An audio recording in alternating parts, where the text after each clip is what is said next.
اعوذ باللہ من الشیطان اللعین الرجیم بسم اللہ الرحمن الرحیم وبہ نستعین وہو خیر ناصر ومعین۔ سلسلہ دروس معارف قرآن و اہل بیت میں یہ آج 17 نمبر درس ہے۔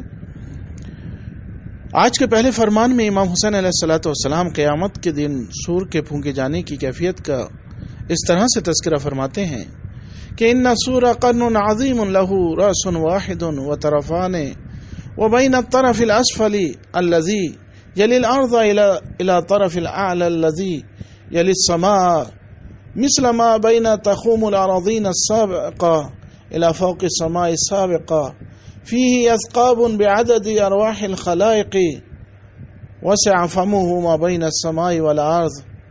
حوالہ کتاب لیالی الاخبار جلد نمبر 5 صفحہ نمبر 53۔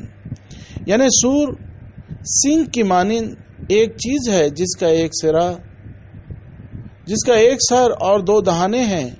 اوپر کا حصہ 7ویں آسمان تک پہنچتا ہے اور اس کا نچلا حصہ زمین کے 7ویں طبقے تک پہنچتا ہے، اور اس میں تمام مخلوقات کی ارواح کی تعداد کے مطابق سوراخ ہیں، اور اس کا دہانہ زمین و آسمان کے وسعت کے برابر ہے۔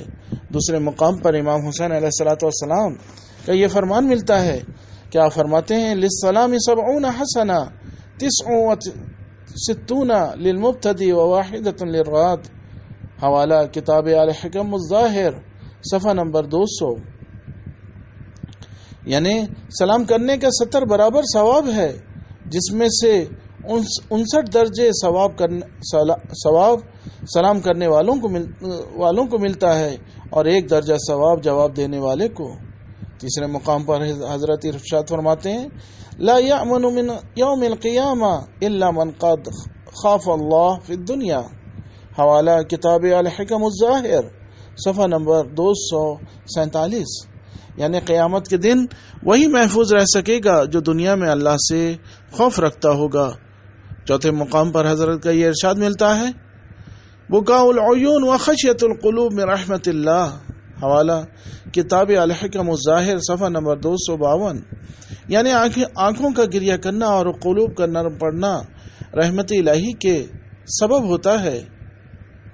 اور 5ویں مقام پر حضرت کا یہ ارشاد ملتا ہے امام حسین علیہ السلام کا کہ آپ نے فرمایا ان لم تکن لکم دین وکنتم لا تخافون المعاد فکونوا احرارا فی دنیاکم۔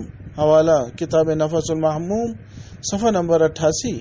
یعنی میدان کربلا میں روز عاشور امام حسین علیہ السلام دشمنوں کو مخاطب کر کے یوں ارشاد فرماتے ہیں کہ اگر تم لوگ دین نہیں رکھتے ہو اور قیامت سے نہیں ڈرتے ہو تو کم از کم اپنی دنیا میں آزادوں کی طرح رہو۔ وآخر دعوانا ان الحمد للہ رب العالمین۔